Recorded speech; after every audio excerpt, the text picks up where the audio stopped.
So, sandali, ha? Ano ba muna yung sasabihin ko? Ayun. Sir, before anything else, guide mo gusto yung bata, ha? Oo. Baga, huwag mong pabayaan. Yung mga basic turo mo, trigger, finger out, mga ganun, ha? Medyo ilag kasi ako pag may bata. Kasi syempre, mataas yung risk of accident, di ba? Kaya kailangan ma-guide mo talaga siya. Unang-una, pag hawak mo, nasa labas, ha? Wag nasa loob. Okay? Nasa labas palagi. Tapos, always be aware of the unit. Kailangan, pag nakaganyan, hindi pa nakakasen. Pag nakaganyan na, ready to fire yan. Kaya, know what is behind, beside, around your target. Okay?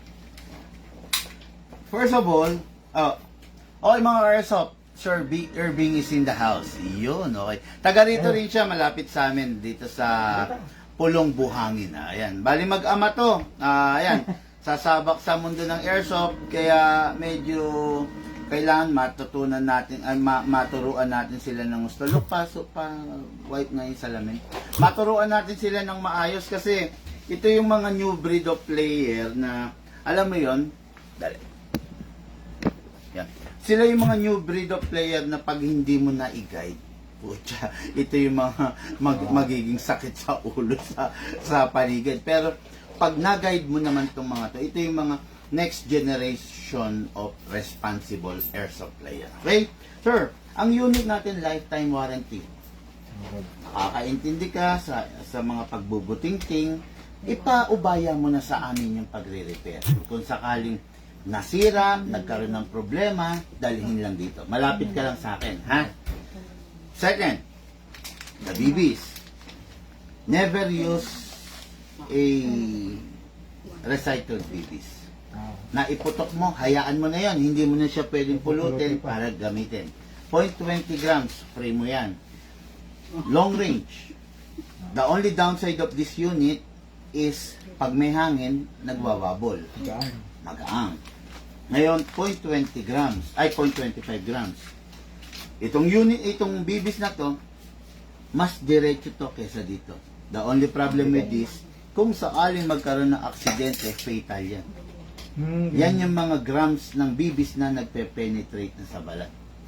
Kaya, iwasan natin. Kumbaga, be smart, kailangan maging aware tayo dito sa BBs na to. Okay? Ngayon, sir, sabi ko nga, wag nang magre-recycle. Okay? Tapos, pwede ka pa rin gumamit ng mas mabigat. Pero wag naman yung sobrang bigat. Halimbawa, pwede ka pa rin gumamit ng 0.30 grams paminsan-minsan. Pero wag straight for 0.30 grams kasi mahihirapan naman yung unit mo. Actually, hindi siya design para din sa mabibigat. Pero kung gusto mo sumubok, pwede naman.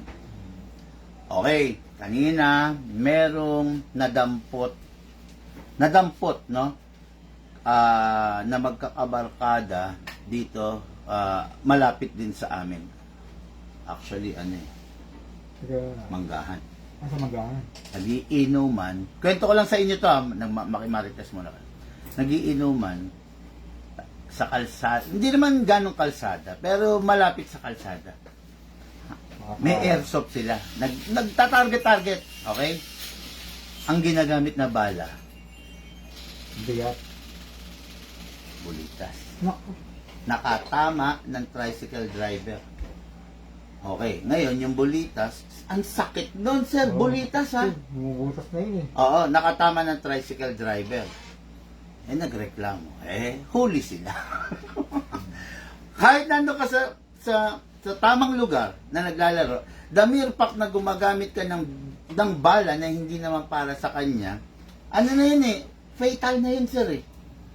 Kaya, ayun, hindi ko alam kung ano nangyari, ni-report lang rin sa akin, tinimbre lang rin sa akin. Iwasan natin yung steel BBs. Huwag tayong gagamit nun. Meron naman tayong BBs na para talaga sa unit natin. Yun lang, payo ko lang yan sa'yo, sir, ha? Ngayon, Yung unit natin, merong maintenance na tinatawag. Yun ang paggamit ng silicone oil. Hindi tayo pwedeng gumamit ng WD-40 o kaya yung silicone oil na nabibili sa hardware, sa Ace, sa mga department store, hindi pwede yun. Ang kailangan natin yung silicone oil, yung without acetone content. Pag merong acetone, masisira yung unit natin. Kailangan acetone free. Okay? Ngayon, Teka.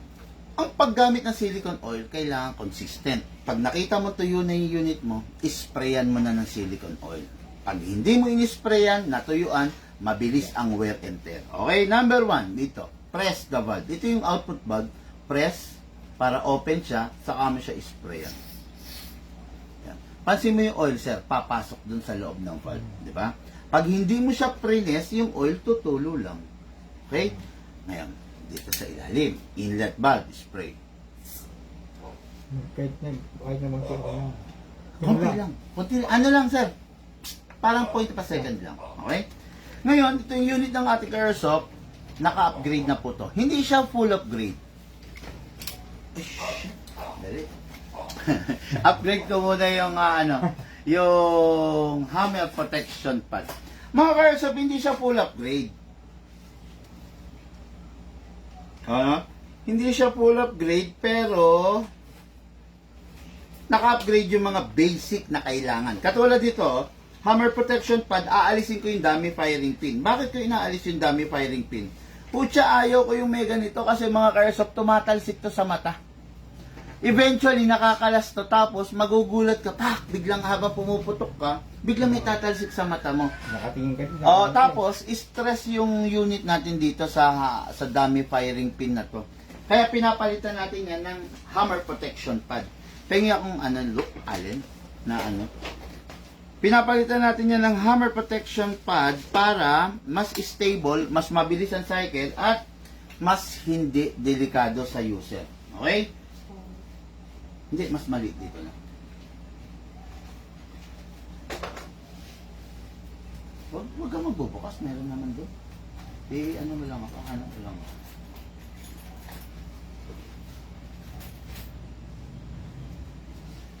Masyado ka maliit. Ano po mukha mo siya? Iyo.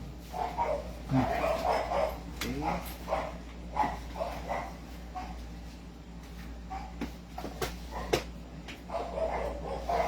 Yun, okay. Katulad yan, no?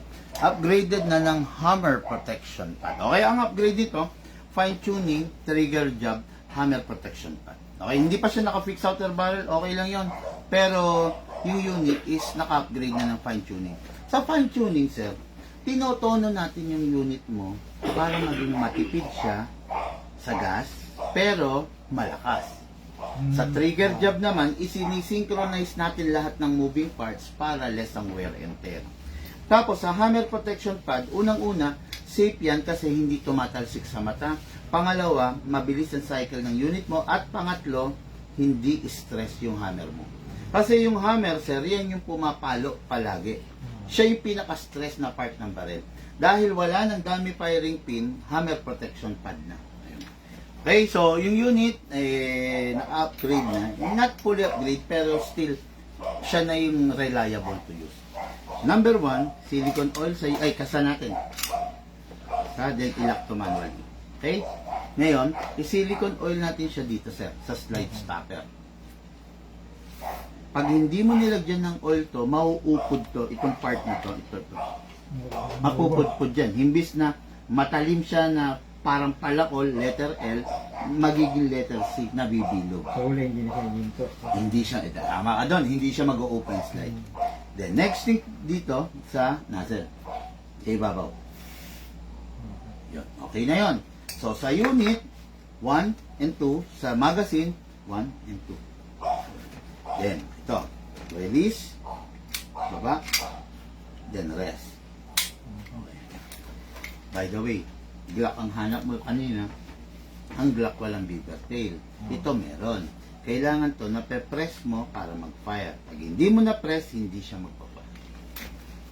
Ngayon, sir, Wala na itindihan.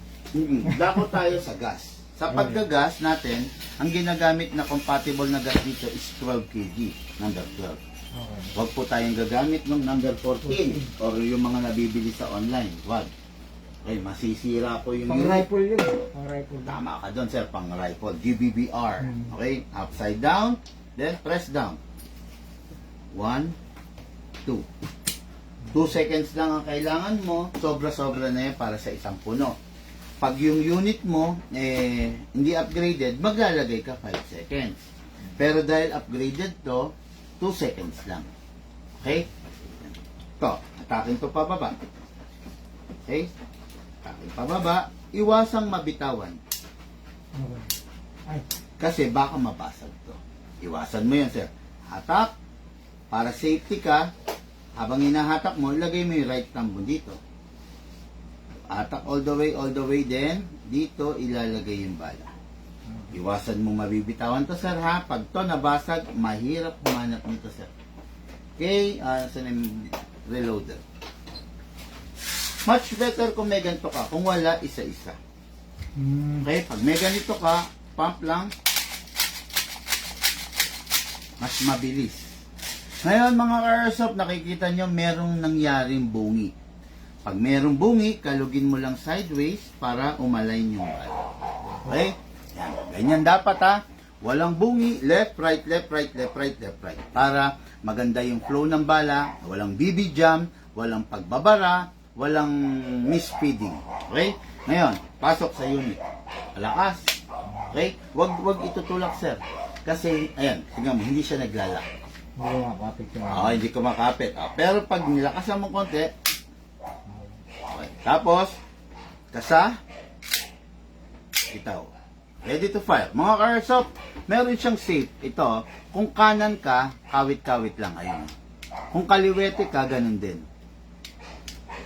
Okay? Ngayon, ibibigay ko yung unit sa ating bossing, naka-safe. Siya nang bahala mag-unsafe, then, firing. Sabi nga, sir. Yan, naka-safe yan, sir, ha? Okay. Kapit kang konti, look. Yun. Sige, sir. Firing. Oh. Oh. Galing, ha?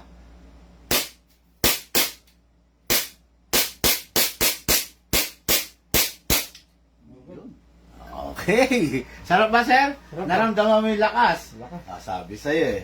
Okay. Yung unit, nag-open slide. Siya, marunong na? Sanay na ba? Patay, ganito. Halika na. Habang nandito ako, tuturuan kita, huwag ka mag-alala. Okay? Nag-open slide yung unit. Kasi indication na walang bala. Kaya nag-open slide. Next thing to do, release the magazine. Then, release the slide. Hatak. Then, anong pangalan mo? Inocencio po. Grabe, parang pang pelikula. Pangalan lolo niya. Oh, Inocencio, halika rito. Okay, pag-fire natin si Sir Inocencio, no? Okay, hatakan natin pababa to. Then place your other... ganon. Matagal ka nang nangangarap mag-airsoft. Kasi yung sa akin airgun, yung DO2. Hindi pwede Hindi ilabas-labas gumagamit. yun, sir. Oo. Saka malakas pagka... Ba, hindi ka naman gano'ng magbabaril-baril. Mamaya na.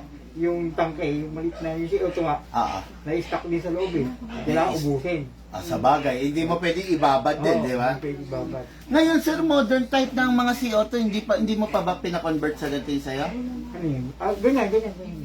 Ito ang ganito niloload mo. Ganyan. So, ilang putok to? Nakakailang mabos nyo. Mga limang tig-wawalong bara lang. Pwede na rin. Ganito na ang gamit mo. Hindi yan, yung babae. Yan, yung Hindi ganyan. pwede pang baril ng pusa eh. Ay, hindi pwede. Walang yaka. Nagsabi ka pa sa live ng pusa. Baka i-bash tayo ng mga cat lover. Tumigil ka. Erase. Walang pusa. Okay, so, pagbarilin natin si baby boy Inocencio, no? So, pasok. Kasa. Ready to fire, okay? Sige. Ikaw, ha? Nakalak ba? Hindi. Sige. Marunong ba siya? Kaliwete kanan? Kaliwete. Kaliwete. Finger out muna. Okay. Yan. Ayan. Okay, then. Ayan. Hindi, labas mo muna. Okay. Then, Huwag isa mo pa. muna ihahawakan yun. Yan. Ito. Okay. Okay, yan. Sige. Yan. Tutok ka, then firing. Six. Stretch your arms. Stretch. Yan. Very good. Oh, grabe. O, tiya, pinagbababaril mo yung unit. Sige lang. Ubusin mo. Nagsusuntok mo sa gitna. Yo, kinapos na. Anyway, sir, kaya ka naman nandyan para i-guide siya. Okay? Magbabaril mo yung yun ito. Okay, i-guide syempre ni bossing si ano. Bakit parang kinapos tayo mga karsop? Kasi pansinin mo sir, ang lamig. Pag malamig, kahit sa airgun, di ba? Pag malamig na, humihina siya, di ba? Tsaka yung consumption niya iba. Pag sa airgun. Kaya, kailangan laging warm, no? Tignan natin kung mag-open slide. Kaya niload lang ko lang ulit. Okay, pasok, pasa. Ready to fire. Firing. Open slide. Kasi wala na siyang bala. Next thing to do, release the magazine. Then release the slide. Then rest the hammer. Pinaka-importante sa lahat by pressing the trigger. Okay? Tapos, yung magazine natin, 2 days, 3 days, 4 days, okay lang naman na yung laman niya nandyan. Pero kung tatagal ng let's say 2 weeks, wag naman. Kasi maprepare sa yung mga valve. Kailangan ubusin natin. Kung tatagal lang ng 2 weeks, ha? Pero kung mga ilang araw lang, okay lang. Halimbawa, nagsawa ka na, may laman pa to. Lalaro ka ulit sa makalawa, okay lang na nandyan. Okay? Katulad nito, sir, hindi ko napapakawalan yung hangin. Sayang. So, kung sakasakali, hindi mo gagamitin, pakawalan mo, press mo lang to.